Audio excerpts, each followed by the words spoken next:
Assalamualaikum warahmatullahi wabarakatuh.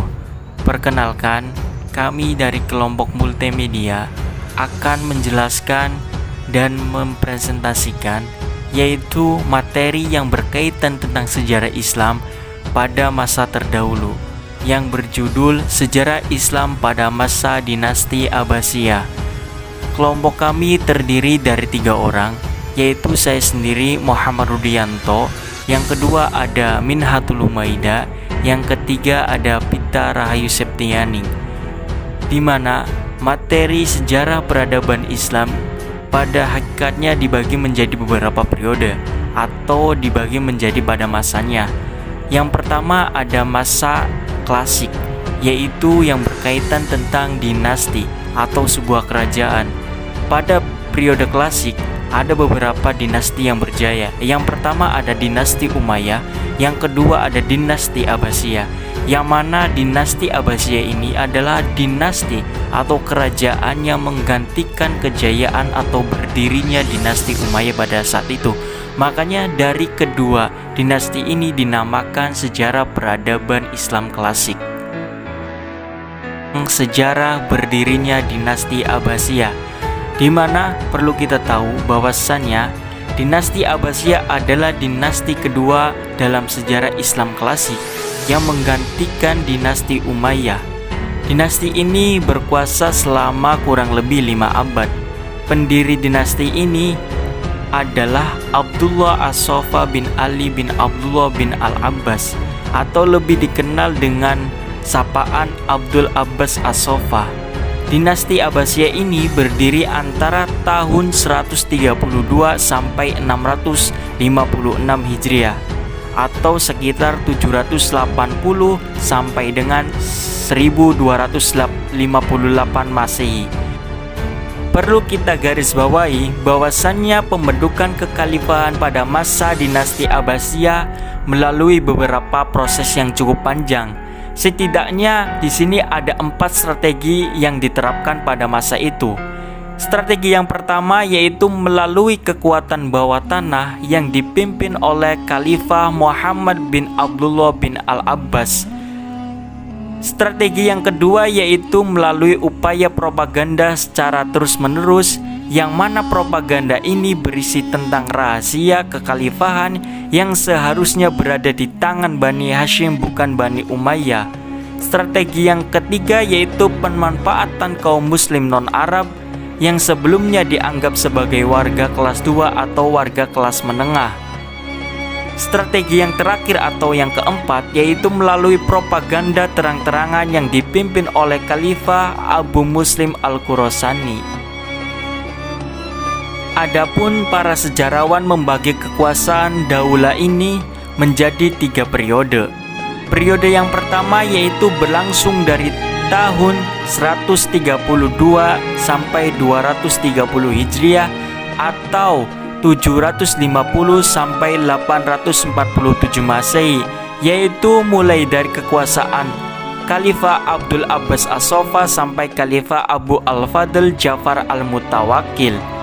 Pada periode yang kedua berlangsung dari tahun 232 sampai 590 Hijriah atau 847 sampai 1184 Masehi, yaitu dari kekhalifahan Abu Ja'far Muhammad Al-Muntasir sampai Abu Al-Abbas Ahmad An-Nasir.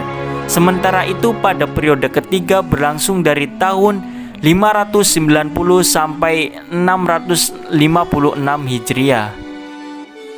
Masa kejayaan pemerintahan dan kemajuan ilmu pengetahuan. Dengan naiknya Harun menduduki jabatan khalifah, maka Daulah Abbasiyah memasuki era baru yang sangat gemilang. Dia adalah seorang penguasa yang paling cakap dan paling mulia di antara Daulah Abbasiyah. Dia memerintah selama 23 tahun. Dalam sejarah, pada abad ke-9 ada 2 nama raja besar yang gemilang dalam urusan-urusan dunia, yakni Charlemagne 241 di barat dan Harun ar-Rasyid di timur. Di antara kedua raja tersebut, Harun merupakan raja yang paling gemilang dan paling berkuasa yang dapat mengembangkan kebudayaan yang lebih tinggi. Kedua raja tersebut juga mengadakan hubungan persahabatan yang didorong oleh kepentingan masing-masing. Charles mengharapkan Harun menjadi sekutunya untuk menghadapi Bizantium yang juga merupakan musuh dari Harun. Kemudian, Harun mengharapkan Charles menjadi sekutunya untuk menghadapi penguasa Bani Umayyah di Spanyol yang juga merupakan musuh dari Charles. Khalifah-khalifah dinasti Abbasiyah. Dinasti Abbasiyah memiliki perguliran kekhalifahan sebanyak 37 khalifah. Di antaranya yakni sebagai berikut.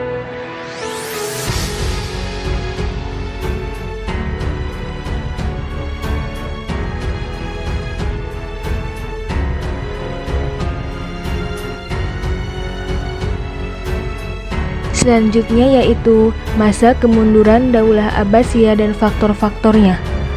Pada periode disintegrasi yang ditandai dengan menurunnya kekuasaan khalifah di bidang politik karena adanya suatu konflik perpecahan, politik sentral khalifah telah berpindah ke daerah-daerah.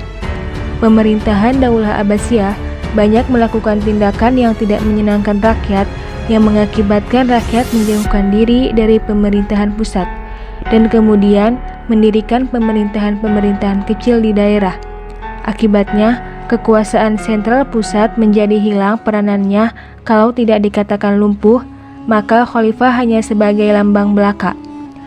Akibat dari itu semua, Khalifah Abbasiyah yang lemah meminta bantuan kepada dinasti yang kuat di daerah untuk membantunya mengatasi tekanan sultan yang telah terlebih dahulu masuk dalam pemerintahan Daulah Abbasiyah. Peninggalan-peninggalan pada masa dinasti Abbasiyah. Yang pertama yaitu Istana Khosroezabad. Dinasti Abbasiyah tidak hanya membangun satu istana saja, melainkan ada beberapa. Selain Istana Khosroezabad, ada pula Istana Khosroezabad. Istana Khosroezabad yang terletak di kota Baghdad dengan total luas bangunannya mencapai 160.000 meter persegi yang difungsikan sebagai tempat tinggal keluarga khalifah. Yang kedua ada Istana Qasrul Khuldi. Istana Qasrul Khuldi adalah sebuah bangunan istana yang didirikan oleh Khalifah Al-Mansur di luar kota Baghdad.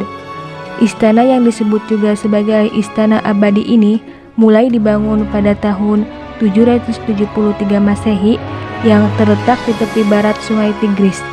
Lokasi tersebut dipilih karena berada di titik yang tinggi sehingga akan aman dari serangga, dan diyakini istana yang dibangun sepanjang 1 mil ini memiliki taman yang begitu indah layaknya taman di surga. Yang ketiga ada Masjid Al-Sarai.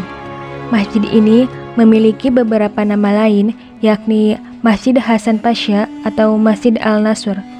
Masjid ini berdiri di kota Baghdad yang dibangun pada masa kekhalifahan Al-Nasr, yakni penguasa ke-34 dari Abbasiyah, yang dibangun pada tahun 1193 Masehi.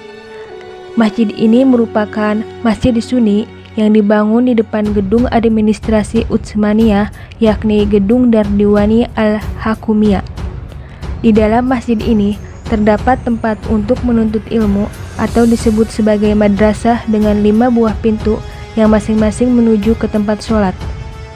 Dan yang terakhir yaitu Masjid Al-Mansur. Peninggalan dari dinasti Abbasiyah berupa masjid juga dapat kita ketahui di Baghdad, yakni Masjid Agung Al-Mansur.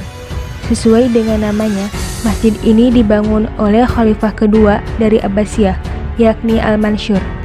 Masjid yang dibangun pada tahun 762 ini baru ditemukan pada abad ke-14 oleh seorang pelajar dari Maroko yang bernama Ibnu Batutah yang ketika sedang melakukan perjalanan.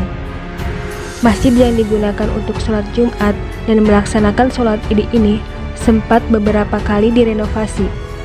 Renovasi pertama yang dilakukan oleh Harun al-Rashid pada tahun 807 sampai dengan 809 yang kemudian dikenal sebagai The Old Court. Renovasi kedua dilakukan oleh Khalifah al-Mu'tadid pada tahun 892 sampai dengan 902. Masjid pertama di Baghdad ini memiliki tinggi 91 meter dengan bentuk persegi. Mungkin itu saja penjelasan dari kelompok kami mengenai sejarah Islam pada masa dinasti Abbasiyah. Semoga dapat dipahami dan menambah wawasan keilmuan kalian dalam memahami sejarah dinasti Bani Abbasiyah. Mohon maaf bila mana dari segi penyampaian ada kesalahan. Semoga bermanfaat dan menambah pengetahuan kalian. See you next time. Wassalamualaikum warahmatullahi wabarakatuh.